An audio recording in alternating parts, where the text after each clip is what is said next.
Piste ciclabili del Veneto, la Treviso-Ostiglia continua a crescere di interesse, soprattutto anche per quanti la percorrono, ed è record a livello nazionale.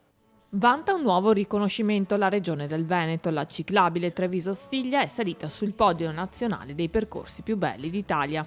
L'Oscar del cicloturismo ha infatti premiato il percorso di 70 km che dal Sile al Po attraversa la Marca Trevigiana e le province di Padova e Vicenza.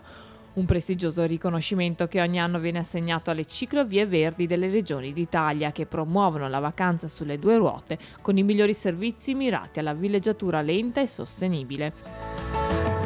Tra i paesaggi attraversati da quella che prima era una ferrovia di collegamento non mancano i campi di radicchio e di asparago e poi boschi, canneti e fauna locale, antiche chiese e paesaggi palladiani. Quello sui due pedali è un segmento turistico da sempre all'attenzione della regione Veneto che conta migliaia di chilometri ciclabili. Tra questi degni di nota i 5 itinerari divisi per tappe che interessano tutte le province e le 7 escursioni giornaliere che toccano punti di interesse come parchi naturali di mare e montagna, scrigni d'arte conservati nelle città e nei borghi medievali, ma anche paesaggi rurali dove si producono eccellenti vini e tipicità da degustare. Il traguardo raggiunto dalla regione del Veneto testimonia quanto il cicloturismo sia una leva sempre più importante per la valorizzazione in chiave turistica del territorio.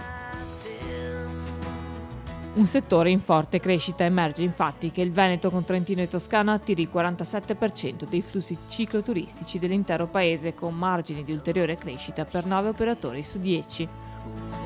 Tra le sfide del turismo slow anche quella di promuovere le piccole produzioni locali e di nicchia all'interno di un mercato turistico sempre più globale.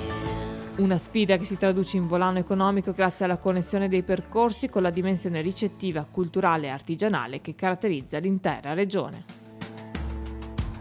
I don't know where I should begin.